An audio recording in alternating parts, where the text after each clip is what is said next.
안녕하세요. 저는 인천에 사는 30대 중반 여성입니다. 저는 어린 시절 잠시 부유했던 기억이 있지만 10살 때부터 가세가 기울어 안 해본 일이 없는 그야말로 산전수전 공중전의 삶을 살았습니다. 공무원이었던 아버지는 노름으로 일을 잘렸고 여자 문제에 가정폭력까지 겉으로 보이는 것과 실체는 완전 다른 악질 중의 악질이었죠. 하늘이 도운 건지 아버지는 술에 취해 길에서 얼어 죽었어요. 이후 엄마는 남은 저희들의 생계를 책임지기 위해 밖으로 돈을 벌러 나갔지만 공장에서 사고를 당한 이후 반신불구가 됐습니다. 장녀인 저는 그렇게 15살 어린 나이에 소녀과장이 된 거죠. 밑으로 3살, 5살 어린 동생들을 먹이고 입히고 재우며 학교도 보내야 하니 일을 할 수밖에 없었습니다. 학교도 그만두고 동네 시장에서 심부름을 하다 어느 채소가게 사장님의 마음에 들게 됐죠. 그렇게 채소가게 일을 고정적으로 하면서 장사를 배웠습니다. 저는 초졸이지만 동생들만큼은 배 안 굶고 고등학교를 나오게 하고 싶어서 새벽 일찍 일어나 도시락을 쌌어요. 시장에서 얻은 배춧잎을 양념 없이 소금에 절여서 김치라고 도시락에 넣어줬었는데 지금도 그 얘기만 하면 삼남배가 펑펑 웁니다. 정말 바쁘게 살았어요. 새벽 5시부터 나가 하루 18시간씩 일했고 20대 중반부터는 내 가게를 꿈꾸며 채소가게에서 판매 및 관리 총괄 업무를 맡았죠. 20살이 되던 해 누워만 있던 엄마는 시름시름 앓다가 숨을 거두셨어요. 하늘 아래 완전한 고아가 된 거죠. 그래도 저희 3남매는 각자 자리에서 정말 열심히 살았습니다. 저는 시장에서 일했지만 그래도 동생들은 전문대학이라도 다 보냈어요. 연애 한번 해본 적도 없이 나이를 거꾸로 살아가는 사람처럼 살았죠. 외모도 20대 초반인데 시장 아줌마 같았어요. 그래도 그때를 생각하면 참 재밌었는데 그 아줌마와의 인연도 거기서 시작됐거든요. 시장에서 일하다 보면 다 비슷비슷해 보이는 사람들 같지만 어디나 사람 모이는 곳이 다 그렇듯 장노릇을 하는 사람들이 있잖아요. 기세기로 유명했던 그 아줌마, 바로 순댓집 아줌마가 딱 그랬습니다. 상인회장도 아니면서 가게들마다 참견이란 참견은 다 했고 옆집에서 조그만 물건이 넘어오면 아침부터 소리를 버럭버럭 질러대면서 한바탕 소란을 일으켰어요. 저는 시장에서 성실하기로 유명했고 어린 나이부터 이 가게 저 가게 심부름을 하며 싹싹함을 무기로 일했던 터라 평판은 좋았거든요. 웬만하면 순댓집 아줌마와는 부딪히고 싶지 않았는데 그날따라 그렇게 시비를 거는 거예요. 어이, 채소 가게. 오늘 받은 파 상태가 너무 안 좋던데 이거 봐봐, 이거 어쩔 거야. 누구 오늘 장사 시작도 전에 말아먹게 할 일 있어? 네? 그럴 리가 없는데. 어디 봐요. 어머, 얘 봐라. 내가 거짓말할 사람으로 보여? 여기 봐봐. 파 끝이 다 누렇게 시들시들 하잖아. 이거 오늘 저희 집에서 받은 거 맞아요? 제가 꼭두 새벽부터 나와서 일일이 다 검수하는데? 얘 이거 안 되겠네. 김 사장한테 내가 직접 말해서 홍군형을 내줘야겠어. 같은 상인끼리 이렇게 장사하면 되나? 너 어디 물건 바꿔치기 해서 시장 상인들한텐 못 쓰는 물건 돌리는 거 아니야? 너무 어이가 없었죠. 그날 시장 안에 다른 가게들도 다 배달된 물건인데 왜 순댓집에서만 항의가 들어오냐고요. 그것부터가 말이 안 됐습니다. 그 아줌마 때문에 구경하던 손님들까지 쫓을 것 같아서 저는 일단 알았다며 다른 물건을 다시 가져다 드릴 테니 가 있으라고 타일러 보냈습니다. 그 일이 있은 후부터 저는 순댓집 물건은 직접 배달했고 그 자리에서 물건을 다 펼쳐 보여줬죠. 그런데 참 인연이라는 게 무서워요. 이렇게 그냥 시장에서 마주치기도 싫은 그냥 상인 한 명으로 그 인연이 끝인 줄 알았는데 말이죠. 여느 날처럼 새벽 출근을 하고 있는데 웬 남자가 전봇대 옆에 쓰러져 있는 겁니다. 술이 만취가 된 건지 아파서 쓰러진 건지 분간이 안 돼서 일단 흔들어 깨웠어요. 길에서 자다 죽은 아버지를 생각하니 그냥 지나칠 수가 없었고요. 저기요, 여기서 자면 안 돼요. 저기요. 이 사람 어쩌지? 출근해야 되는데. 남자는 아무리 흔들어 깨워도 의식을 차리지 못했어요. 저는 남자의 재킷 주머니를 뒤져도 될지 고민하다가 저도 출근이 늦으면 안 되기 때문에 그냥 경찰을 불렀습니다. 경찰에게 인계하고 가려는데 경찰들이 하도 핸드폰 번호를 알려달라고 해서 불러주고 왔죠. 그 일이 있고 난 후 며칠이 지났을까요? 그때 쓰러졌던 남자라면서 전화가 걸려왔습니다. 저기 안녕하세요. 일전에 충효약국 사거리에서 몸이 안 좋아서 길에 쓰러져 있었던 사람인데요. 혹시 기억하시나요? 기억나요. 이제 괜찮으세요? 네, 정말 감사했어요. 그때 경찰이 연락해 주셔서 제가 살았어요. 너무 감사해서 식사라도 대접하고 싶어서 연락드렸어요. 참 괜찮아요. 무슨 식사를 해요. 그나저나 정말 다행이에요. 그래도 제 마음이 편치 않아서요. 동네뿐인 것 같은데 꼭 식사를 한번 대접하고 싶어요. 저 이상한 사람 아니에요. 부담스러우시면 사례라도 어떻게 해드리고 싶은데. 남자는 제가 아무리 거절을 해도 전화를 끊지 않았어요. 저는 슬슬 손님들이 들이닥치는 시간이라 남자의 제안을 더 거절하지 못하고 알겠다고 전화를 끊었죠. 이후 계속 남자가 문자로 연락이 왔고 어쩔 수 없이 한 달에 한 번 쉬는 휴일 저녁에 약속을 잡았습니다. 남자가 알려준 장소는 저희 동네와는 조금 떨어진 인근 도시의 시내였어요. 뭘 이렇게 지하철까지 타고 이동해야만 하는 장소를 잡았는지 저는 투덜대며 약속 장소까지 갔죠. 태어나서 처음 보는 가게였습니다. 어릴 적부터 시장통에서만 사느라 그런 근사해 보이는 식당은 지나가 본 적도 없었거든요. 외관부터 핑크핑크한 게 동화책에 나오는 공주들만 들어가야 될 것 같더군요. 두리번거리며 가게로 들어섰는데 그런 저를 단번에 알아봤는지 멀리서 손을 흔드는 남자가 보였습니다. 꽤 멀리서 봤는데도 허연 얼굴에 입술은 마치 여자처럼 붉은 남자였어요. 순간 거친 제 두 손을 내려보게 되더라고요. 그렇게 그 남자와 그 남자 얼굴만큼이나 허옇고 부드러운 파스타를 먹었어요. 그게 난생 처음 먹어본 파스타였습니다. 남자는 시장통 아저씨들과는 모든 게 달랐죠. 저는 사실 파스타처럼 고운 외모보다 그 굴곡 없는 긴 손가락에 반했는지도 모르겠습니다. 천사의 손 같은 그 고운 손을 잡으면 같이 낙원으로 갈 것 같은 이상한 감정이 들었거든요. 서머슴 같은 제가 그런 꿈을 꾼다는 건 마치 누더기를 입은 신데렐라가 마법으로 만든 호박마차와 유리구두 한 짝 덕분에 왕자와 결혼한다는 동화 속에나 입을 법한 이야기 같은 것이었죠. 그런데 진짜 한 달에 한 번 쉰다고요? 그럼 아침, 점심, 저녁 중 짬이 나는 시간이 아예 없는 거예요? 그건 아닌데 평소엔 새벽에 나가서 밤에 오니까요. 그렇군요. 그럼 우리 집도 가까운 것 같은데 수다 친구나 할까요? 수다 친구요? 그게 뭐예요? 뭐 말 그대로요. 짬날 때 수다 떠는 그냥 동네 친구. 그런데 그 짬이라는 게 제가 밤이라서. 밤이 수다 떨기 제일 좋은 시간이죠.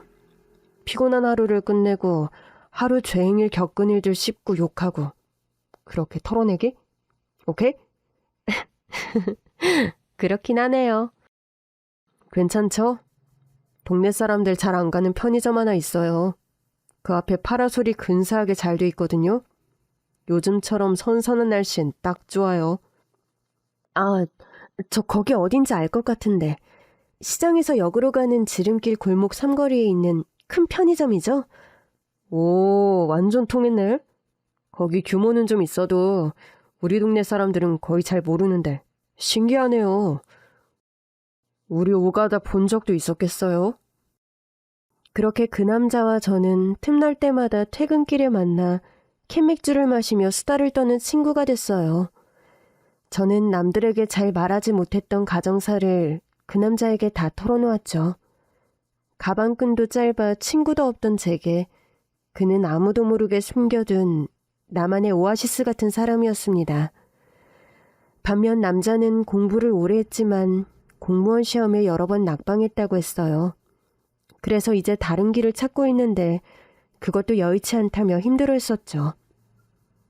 저는 아는 게 없어서 큰 위로는 못 해주었지만 잘 될 수 있을 거라며 응원해 주었고 꽤 시간이 흐르자 일과를 다 공유하는 유일한 사람이 되어갔습니다. 가게에서 계산을 잘 못해 사장에게 깨진 얘기, 꽈배기집 아줌마와 닭집 아저씨가 싸운 얘기 등등. 소소한 시장통 얘기를 하며 깔깔대는 그 시간이 정말 좋았습니다. 그러던 어느 날 제가 너무 바빠서 연락이 안 된 적이 있어요. 남자는 보통 문자로만 연락을 했었는데 그날은 무슨 일인지 부재중 전화가 너무 많이 와 있는 거예요. 여보세요? 오늘 일이 너무 늦게 끝나서 전화를 늦게 받았어요. 많이 걱정했어요. 원래도 그 골목이 좀 어둡잖아요. 지아씨 그렇게 늦은 밤에 퇴근하니까 더 걱정했죠. 그래서 계속 골목 귀퉁이에서 기다렸어요. 몇 달에 한 번 이런 날이 있거든요. 내일부터 추석 대목이라 물건이 많이 들어와서 정리를 다 못한 게 있어서 남아서 했어요. 그랬구나. 우리 지금이라도 만날래요? 무슨 일 있어요? 아니, 그런 건 아니고요. 암튼 삼거리 커피집에서 봐요. 어딘지 알죠? 알긴 아는데 일단 알겠어요. 그날따라 남자의 목소리가 무겁게 가라앉아 있었어요. 저는 너무 피곤했지만 그를 만나러 갔습니다. 좀 걱정도 됐고 아마 그때 알았던 것 같아요. 제가 그를 더 이상 수다 친구로 생각하지 않는다는 걸요. 여기에요. 무슨 일이에요. 카페에서 보자고 하고. 저한테 흙냄새 날 것 같은데 이런데 들어와도 되나? 무슨 소리예요. 여기 어떤 사람이든 다 오고 갈 수 있는 그냥 24시 커피집일 뿐인데. 그런데 왜 그렇게 전화를 많이 했어요? 진짜 무슨 급한 일 있었던 거예요? 일단 숨 좀 고르시고요. 지아씨, 제가 전화를 왜 많이 했을까요? 네? 지아씨는 다 좋은데 왜 이렇게 눈치가 없어요? 무슨 소리예요. 장난치지 말고 그냥 말해봐요. 제가 거의 100일이 다 되도록 지아씨 퇴근 시간 기다렸다가 지아씨 가는 길목 편의점으로 출근하는 이유가 뭐겠어요? 저 지아씨 좋아해요. 스타 친구 말고요. 여자로서. 그리고 처음부터 좋아했어요. 처음 봤을 때부터. 남자의 갑작스런 고백에 어안이 벙벙했습니다. 산전수전 공중전의 도돌이표 같은 삶을 살며 여자로서의 삶은 제 스스로도 상상한 적도 없었죠. 또 저에 비해 연약해 보이기만 했던 이 고운 남자가 저를 여자로서 좋아한다뇨. 살면서 고백을 받은 적도 처음이지만 저와 너무 달라 보였던 그가 저를 좋아한다니 심장이 풍선이라면 터질 것만 같았습니다. 그는 이전과 달리 박력 있는 남자의 모습으로 저에게 다가왔고 우리는 얼마 안가 연인이 되었습니다. 6개월 정도였을까요? 남자와 여자로 만나면서도 쉽지만은 않았어요. 제 일은 여전히 바빴고 새벽에 나가 밤에 퇴근하는 일정에다 동생들과 함께 살고 있었기 때문에 연애가 더 나아가는 것 같지가 않았어요. 만난 지 7개월 차가 되던 봄이었습니다. 그는 제게 프로포즈를 했어요. 제 나이 26, 그의 나이 30살. 첫째 동생은 전문대를 졸업하고 취업을 했고 자신이 막내 동생을 잘 보살피겠다면서 적극 밀어주었어요.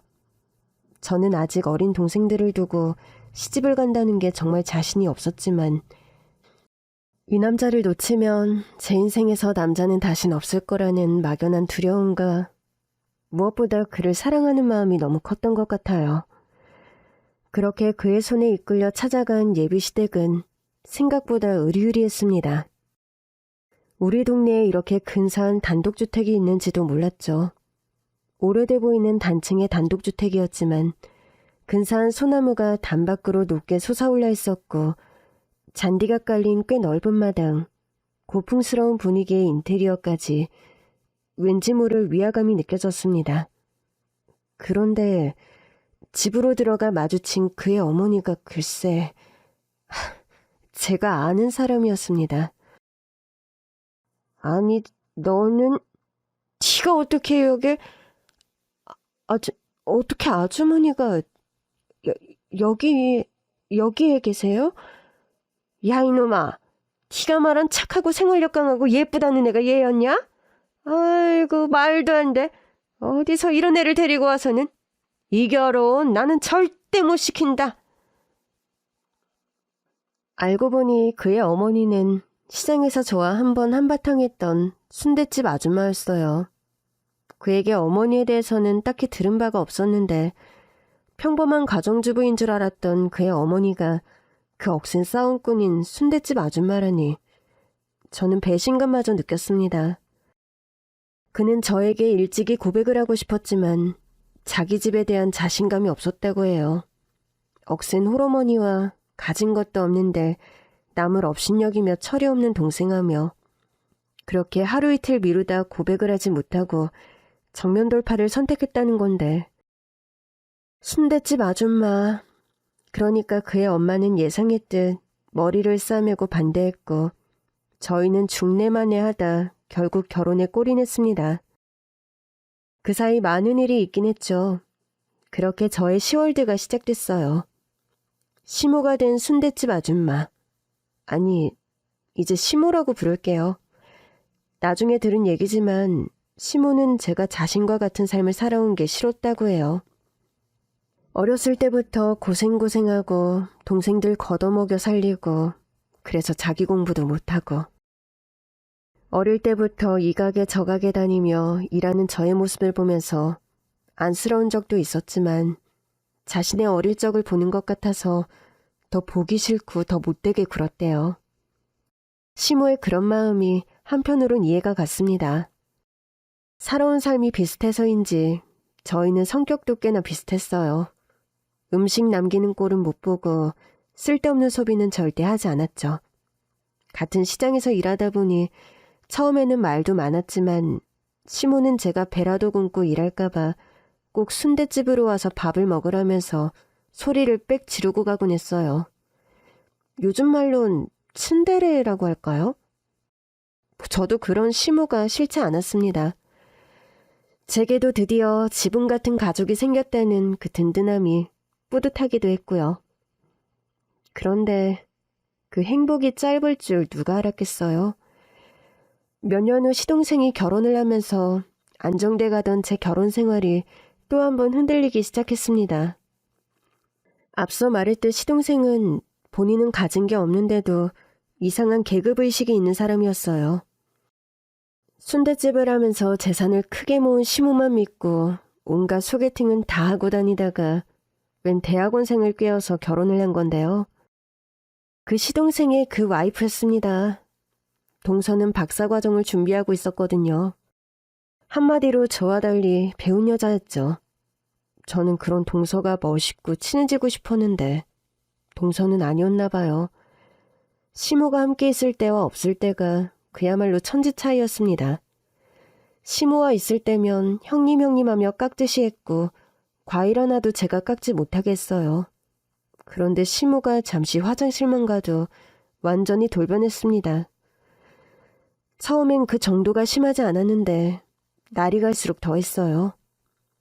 저기요, 아무리 제가 한다고 했어도 아무것도 안 하시면 어떡해요? 동서, 지금 무슨 얘기야? 또 못 들으신 척 하네. 귀가 안 들리나? 아니에요. 됐어요. 지금 내가 못 들은 척 한다고 했어? 어머, 형님, 갑자기 왜 그러세요? 저는 잘한다고 했는데. 기분 언짢으신 게 있으시면 그냥 말씀해 주세요. 제가 앞으로 더 잘할게요. 너 지금 뭐 하는 거냐? 어머니, 아니 그게 아니라 동서가 지금 저한테 아니에요, 어머니. 제가 형님 기분을 상하게 해드렸나 봐요. 아니, 지금 기분 상할 일이 뭐가 있어. 과일 먹다가. 참나, 아유. 너 뭐 때문에 애를 찾고 있었어? 잘 됐다. 말 나온 김에 말 좀 해봐라. 지난번 추석 선물 세트 사건도 내 보기에 네가 너무했더만. 돈 좀 쓰지. 그게 선물이라고 가져와서는 무거워서 한 개만 들고 갔다는데 그렇게 화를 냈다며? 제가요? 그게 아니라 저보고 동선의 집에 가져다 놓으라고 해서 제가 그럴 시간이 없다고 했을 뿐이에요, 어머니. 오해세요, 형님. 그때도 지금도 그때 제가 손목을 다쳐서 무거워서 하나만 들고 간 거지. 형님 선물을 무시해서 그런 게 아니었는데. 어딘가 잘못돼도 한참 잘못됐다는 생각이 들었습니다. 추석 지나서 참치 세트와 식용유 세트가 많이 들어왔길래 시댁에 갖다 드리면서 동서도 필요하면 챙겨가라고 말한 적이 있었어요. 그런데 동서가 자기네 집으로 갖다 달라는 거예요. 제가 그럴 시간이 없다고 미안하다고도 했는데 시모는 전혀 딴소리를 했습니다. 게다가 시모 앞에서 갑자기 눈물을 터뜨리는 동서를 보니 어떻게 해야 될지 당최 모르겠더라고요. 정말 당황스러웠지만 그땐 동서보다 제 말을 하나도 믿지 않는 시모에게 더 서운했어요. 그렇게 저를 오래 지켜보셨으면서 제가 그럴 사람으로 보였던 건지 저는 억울해서 말이 잘 나오지도 않더라고요. 그날 이후부터 시모는 시장에서 저를 봐도 본체만 채하며 거리를 두는 듯 했습니다. 더 이상 제게 밥을 먹으러 오라는 말도 하지 않았죠. 남편은 뒤늦은 취업으로 회사 일이 바빴던 터라 어떤 하소연도 할 수 없었습니다. 저도 이러다 말겠지. 가족끼리 싸움은 물백이라고 생각하며 다시 바쁜 나날을 보냈어요. 그러던 어느 날 옆집 생선가게 아줌마가 저희 시모가 요즘 디스크가 도져서 잘 걷지도 못한다는 얘기를 해주더군요. 같이 도수 치료를 받으러 다닌다고는 하는데 그걸로 치료가 될 것 같지 않다면서 귀띔을 해줬어요. 저는 시모가 걱정돼서 이른 퇴근 후 시댁으로 갔습니다. 시모가 좋아하는 소고기를 사들고요. 평생 순대 장사를 하며 고생한 시모는 온 전신의 관절이 많이 안 좋았어요. 하지만 워낙 짠순이라 돈 아낀다고 실비보험이 되는 간단한 도수 치료만 하고 있는 듯 했습니다. 그런데 현관에 들어서니 동서의 비싼 명품 구두가 먼저 보이더군요. 어머니, 저 왔어요. 어머, 동서도 와 있었네? 형님 오셨어요? 말도 없이 어쩐 일이세요? 어머니 뵈러 왔지.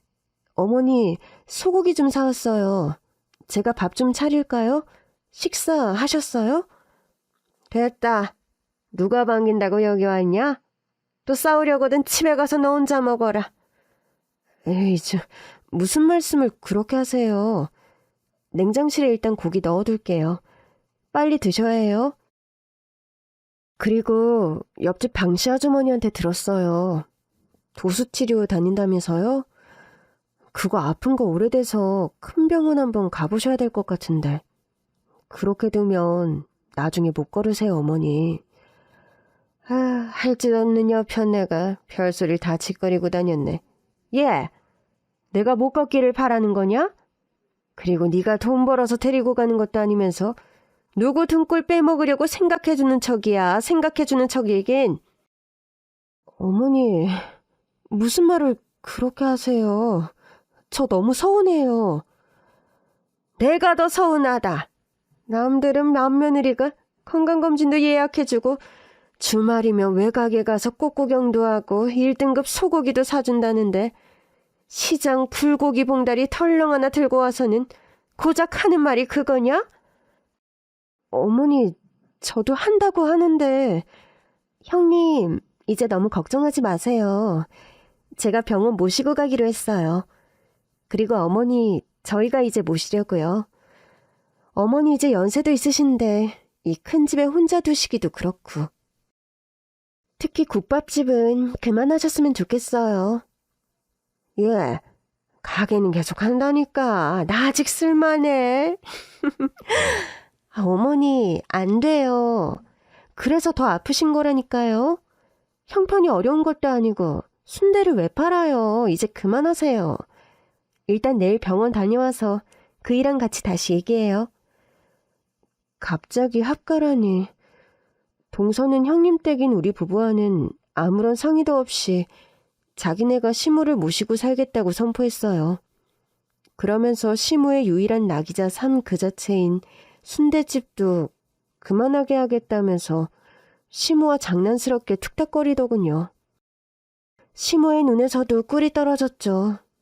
안 그래도 박사며느리라고 자랑자랑하고 다녔는데 병원 검진 예약도 척척, 아픈 시무 모시겠다고 합가까지 하겠다는 둘째 며느리가 얼마나 예뻤을지. 저도 이해는 갔어요. 누가 됐든 혼자 사는 시무를 모시고 산다는 건 좋은 일이지만 동서가 갑자기 그러겠다는 게 납득이 잘 안 갔을 뿐이죠. 시동생 결혼 전에도 합가 얘기가 나왔는데 동서가 거절했다고 들었거든요. 새 아파트 들어가기 전까지만 살라고 해도 아득바득 싫다고 했던 사람이 무슨 바람이 들었나 의심이 들 수밖에 없더라고요.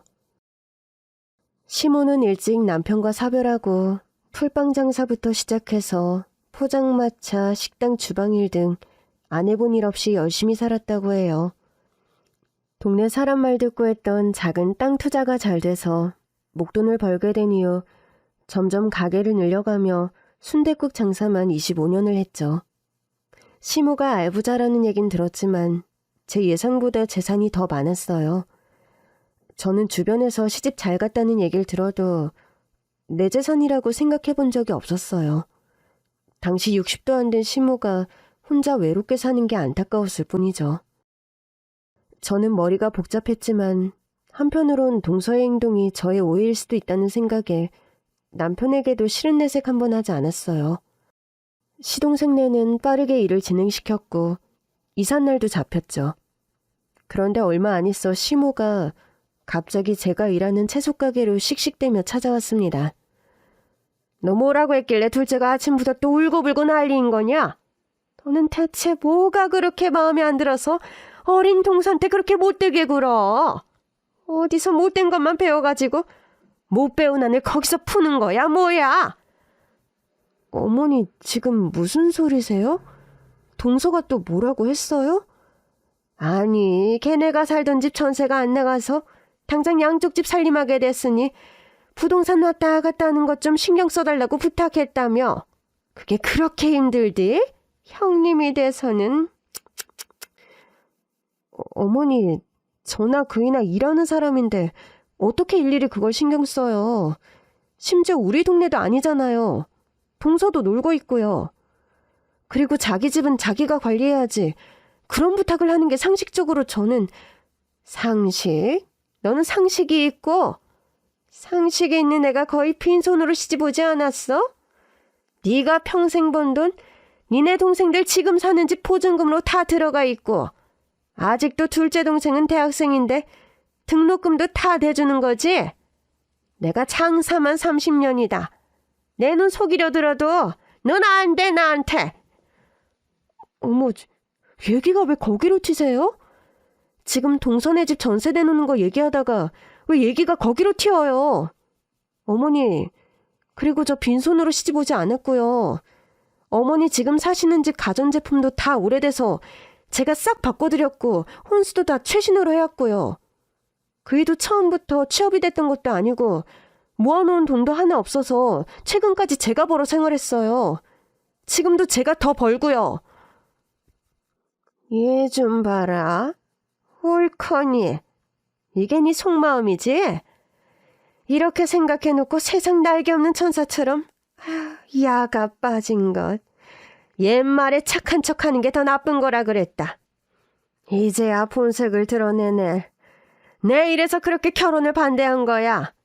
네가 좋아 죽겠다고 네가 다 먹여 살릴 것처럼 내 아들 포쌈에 가놓고 고작 시장일에서 몇 푼 더 번다고 남편을 괄시해. 네 주제에 어떻게 우리 아들 같은 애를 만나게. 괄시라고요? 제가 지금 받고 있는 게 괄시예요. 그리고 이른 시간부터 장사하는 집에 오셔서 뭐 하시는 거예요? 상도도 없어요? 그리고 이제 못 참아요, 저. 없는 얘기 좀 이제 그만 지어내세요. 그 좁은 시장통에서 시모와 며느리가 지지고 볶고 싸우는 꼴이란 정말 귀까지 뜨거워졌습니다. 그래도 장사를 해야 하니 씩씩거리며 분에 겨워하는 시모를 돌려보내고 한창 바쁘게 일하고 있는데 남편까지 전화와서 화를 내더군요. 나이든 자기 엄마한테 그렇게까지 험하게 말해야 하냐면서 연애할 때부터 당신이 시니컬한 건 알았는데 해도 너무한다는 등 남의 속도 모르고 고부간 예절 운운하는 남편이 원망스럽기까지 했어요. 그날 늦은 밤까지 일을 하고 집에 왔는데 남편은 집에 없고 부재중 전화가 또 여러 개 와 있었어요. 남편이 일하는데 싸우자고 연락한 것 같아서 안 받은 것도 있는데 생각보다 전화가 더 많이 와 있더군요. 집에 오면 있을 줄 알았더니 남편은 없고 뭔가 불안한 마음이 들어 남편에게 전화를 걸었습니다. 여보, 어디야?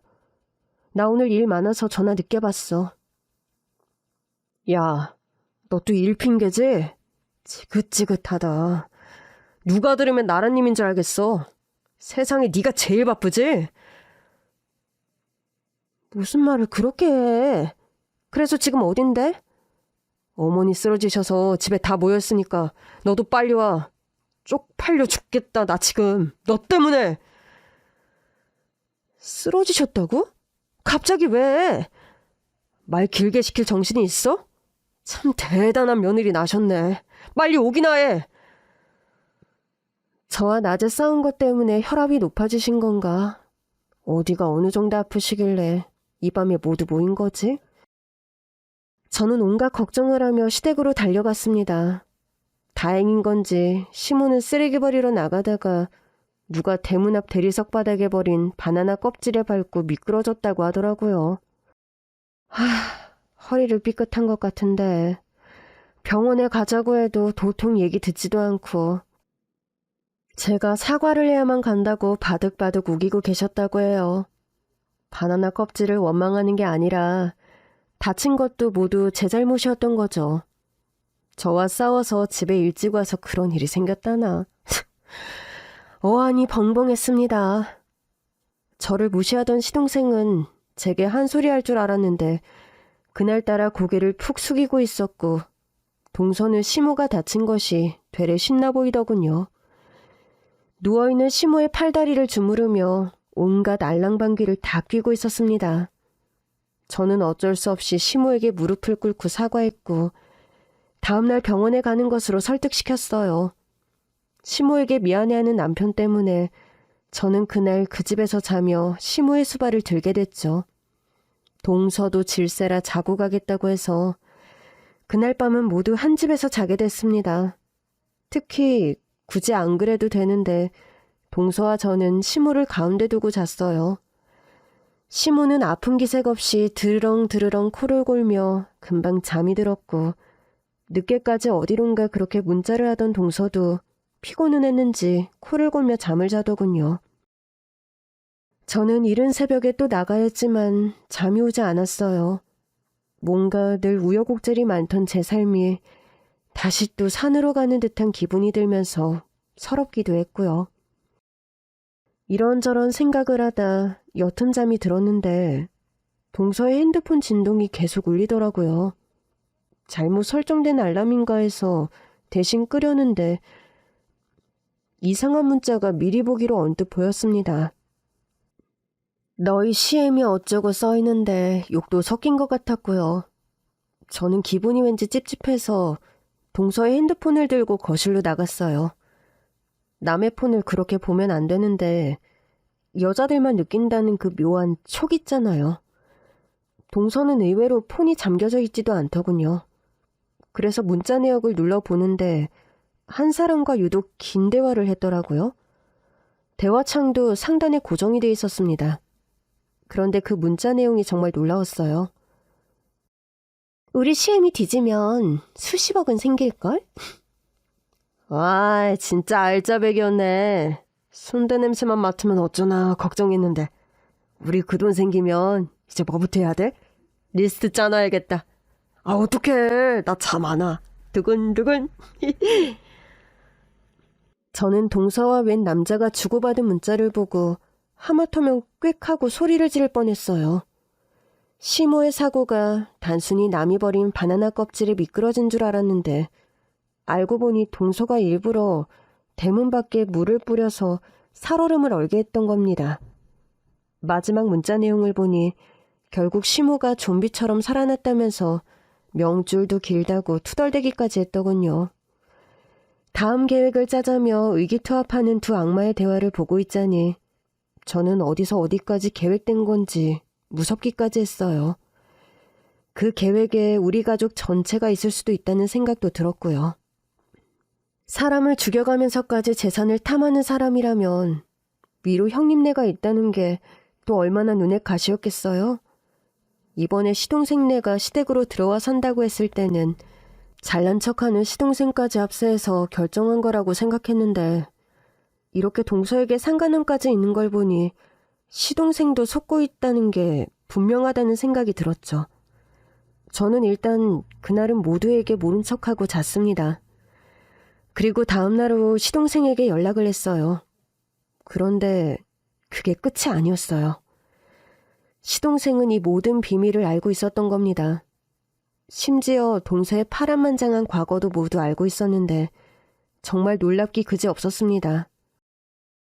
고고하게 굴던 박사님과는 너무 거리가 멀어 보였죠.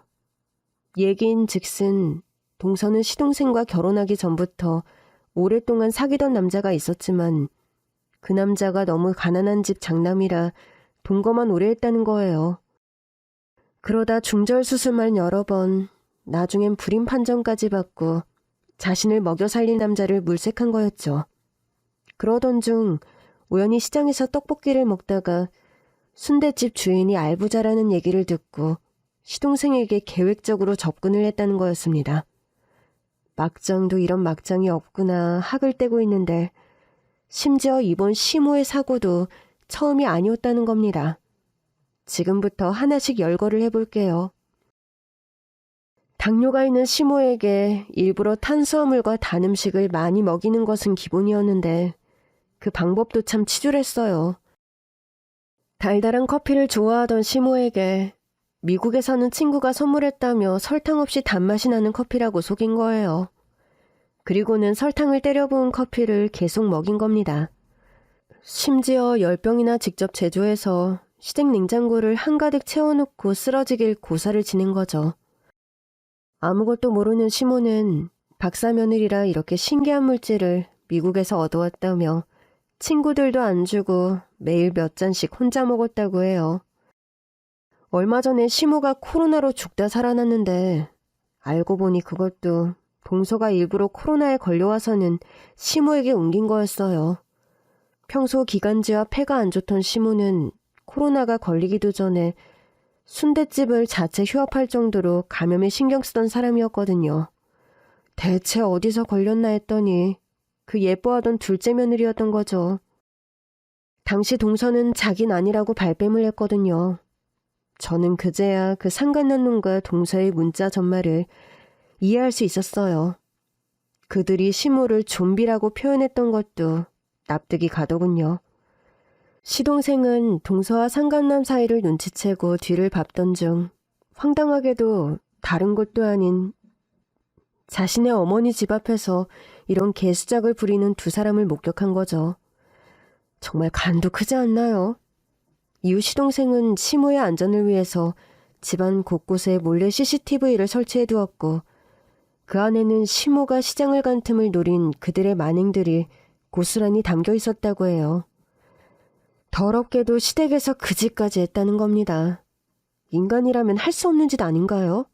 증거로도 이건 빼박이고요. 시동생은 그들에게 복수를 할 거라며 저에게 일단 가만히 있어달라고 하더군요. 결혼 후 거의 처음으로 대화를 나눈 건데 늘 잘난 척이 몸에 배어있다고 생각했던 시동생은 완전 다른 사람이 되어 있었어요. 저에게 그동안 미안했다며 사과도 했고요. 하지만 이대로 시동생에게만 이 짐을 다 지울 수는 없었습니다.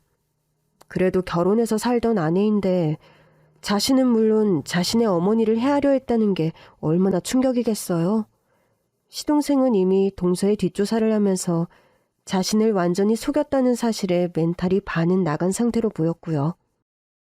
저는 시동생과 상의해 남편과도 이 모든 사실을 공유했습니다. 일단 남편과 시동생 그리고 저는 그 인간들이 돈에 환장한 것들이니 돈에 배신당하는 것이 가장 끔찍하지 않겠냐는 데 동의했어요. 그래서 그들의 계획대로 움직여주는 척 해보기로 계획을 짰죠. 시동생이 이미 동서의 핸드폰을 몰래 볼 수 있는 복제폰을 만들어 놓은 상태여서 일이 더 순조로웠습니다. 그들의 계획을 미리 엿볼 수 있었으니까요. 참, 저희는 그 내용을 법정에서 증거로 쓰려는 게 아니라 미리 정보를 알아낸 후 대응하기 위한 수단으로 활용했다는 점을 미리 밝힐게요. 동서와 상간남은 다음 계획으로 아파서 골골대는 시모를 끌고 놀이동산에 가려는 계획을 세웠어요. 아니, 허리 다친 사람을 데리고 무슨 놀이동산인가. 생각보다 머리가 안 좋네? 라고 생각했는데 그들의 잔인함에 또 한 번 놀랐죠. 평소 운전면허를 따고 싶어 하던 시모에게 운전 연습을 시켜준다고 깬 다음 범퍼카에 태워 일부러 처박아서 허리를 더 아프게 하고 안 되면 바이킹에서 밀어버리자며 낄낄대고 있더라고요. 최종 계획이 더 무서웠어요. 놀이동산이 외진 곳에 있으니 날이 어두워지면 산길에서 잠깐 내리게 해서 세워두고 다른 차로 치어서 뺑소니 사고로 둔갑시키자는 것이 최종 계획이었습니다. 정말 세상에 이런 악마들이 또 있나 싶었죠. 디데이가 됐고 동서는 계획대로 시모에게 이럴 때일수록 걷고 움직여야 한다며 동물원이 있는 넓은 놀이동산에 데려갔습니다. 너무 넓어서 걷다가 없던 병도 생길 것만 같은데 허리 다친 사람을 데리고 간 거죠. 남편과 시동생과 저는 동서와 상간남이 눈치채지 않게 평소 안 입는 옷으로 갈아입고 나름 분장을 한 후에 뒤를 쫓았어요.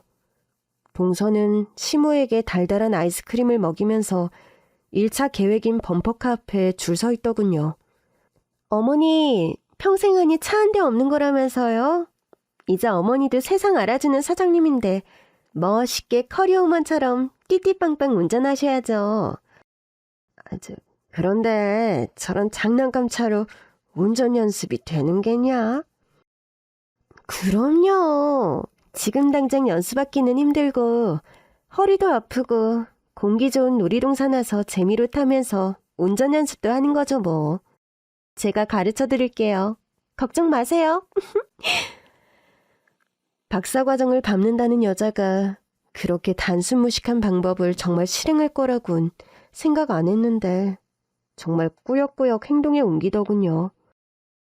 하지만 저러다 진짜 시모가 크게 다칠 것만 같아서 저희는 계획을 변경했습니다. 동서에게 집에 일이 있으니 빨리 돌아오라고 재촉한 거죠. 동서는 양심은 있는지 놀이기구 타는 걸로 시모를 괴롭힐 계획은 접고 집으로 그냥 돌아오는가 했는데 집이 아닌 외진 산동네 비포장길로 가는 겁니다. 저희는 눈에 띄지 않게 일정한 간격을 두고 멀리 떨어져 갔지만 차의 위치 추적기를 달아놨기 때문에 쫓아갈 수 있었어요. 그리고 이러다 정말 사달라겠다 싶어 속도를 냈죠. 저도 지금은 아무렇지 않게 말하지만 쫓아가는데도 너무 무섭더라고요. 만약 이렇게 쫓기만 하고 막지 못한다면, 그래서 시모가 목숨이라도 잃게 된다면, 이미 증거도 충분한데 괜히 놀려먹으려다 정말 시모가 잘못된다면 온갖 생각들이 머리를 어지럽혔습니다. 운전을 하던 남편도 마음이 급했는지 차를 세게 밟고 가는데 멀리 산기슭 마을로 들어서는 입구에 작은 전봇대가 보였어요. 그리고 웬 차가 대각선으로 처박혀서 연기가 폴폴 나고 있었습니다. 저와 남편은 벨트를 끊어내듯 풀어헤치고 차를 향해 달려갔습니다. 그런데 그때 나무 뒤에서 뭔가 나오더군요. 그 그림자는 다름 아닌 시모였어요. 어머니 괜찮으세요? 어디 다치신 데 없으세요? 엄마, 괜찮아? 허리는? 엄마, 나 때문에 나는 괜찮다. 이미 허리복대도 차고 나왔었고 내 생명줄 길다. 걱정 마라. 내가 누구냐? 산전수전, 공중전, 회오리전 다 이겨낸 신말숙이여 내가. 알고 보니 시모를 걱정한 시동생이 놀이동산 떠나기 직전 시모에게 급하게 문자로 모든 사실을 알렸고 저희와 상의할 시간도 없이 일이 진행됐던 터라 여기까지 오게 됐다는 겁니다. 시모도 일단 괜히 일을 그르칠 수 있으니 자신이 알고 있는 건 비밀로 하게 했던 거고요. 동서 측은 원래 동서가 차를 몰고 상간남이 맞은편에서 차로 들이받는 계획이었는데 시모가 운전대를 빼앗아 전봇대를 향해 차를 들이받아서 계획이 완전히 틀어진 거였죠. 시모도 살짝 다치긴 했는데 힘이 어디서 나셨는지 동서의 머리채를 이미 다 쥐뜯어 놓은 상태였고요. 상간남은 운전 미숙인지 바보인 건지 시모가 동서를 쥐뜯는 모습을 보고 도망가려다 논두렁에 틀어박혀 차가 완전히 뒤집혀 있었습니다. 숨구멍은 붙어 있었고요. 저 살려주세요. 자기야, 어머니 살려주세요. 잘못했어요. 저 좀 살려주세요. 꺼내주세요. 살려주세요. 저 좀 살려주세요. 잘못했어요. 이보세요들. 그런 말이 나와? 당신 연놈들 이제 다 끝났어. 어디 콩밥 제대로 처먹어봐. 형님, 잘못했어요. 나가면 잘할게요. 이 차에서 일단 꺼내주세요. 형님 좋아하네. 나쁜 년. 아직도 뚫린 입이라고 어디서 뭐라고 짓거리는 거야? 상간남이랑 같이 콩밥 맛있게 드셔. 저희는 동서와 상간남에 대한 모든 정보를 경찰에 넘겼고 형사는 기본, 민사소송 등 할 수 있는 건 다 했습니다. 완벽한 승리는 당연하고요. 시모는 허리와 손목 등 몸에 무리가 많이 갔지만 열심히 치료받고 재활해서 지금은 건강하세요. 또 그 일이 있고 난 후부턴 저에겐 완전히 친딸처럼 대해주고 계시고요. 시동생도 전과 달리 형에게 잘하고 저에게도 형수 대접하며 지금은 완전히 한 가족이 된 기분입니다. 지금같이 행복한 시간이 내 인생에 또 있었나 싶어요. 무엇보다 지금은 시댁에서 다 같이 모여 살고 있는데 매일 웃음이 끊기는 일이 없고요. 다행히 시동생도 동네 분식집 아가씨와 연애 중이에요. 마음의 상처가 꽤 오래 갈 것 같아서 걱정했는데 정말 다행이지 뭐예요. 타인을 계급으로 따지던 시동생은 정말 딴 사람이 됐고요. 잘하면 내년엔 분식집 아가씨랑 결혼도 할 것 같아요. 그때도 다 같이 모여 살자며 리모델링 계획도 세우고 있어요. 짠순이 같던 시모도 이제 돈도 팍팍 잘 쓰세요. 제 개인적으로 가장 기쁜 소식은 난임인 줄 알았던 저희 부부에게 최근 소중한 생명이 찾아왔다는 거예요. 채소 가게 그만두고 몸이 근질근질해서 시장에 다시 나가야 되나 생각하고 있었는데 이놈 아주 효자죠? 지엄마 이제 고생하지 말라고 강제로 일을 쉬게 만들어주네요. 저는 착한 사람을 복을 받는다는 말을 믿어요. 그리고 나쁜 사람은 천벌받는다는 것도요. 그런 마음으로 살다 보면 저처럼 행복해질 날도 있을 거예요. 모두 앞으로의 삶에서 행복한 날들이 더 많기를 바라겠습니다. 지금까지 제 얘기 들어주셔서 감사합니다.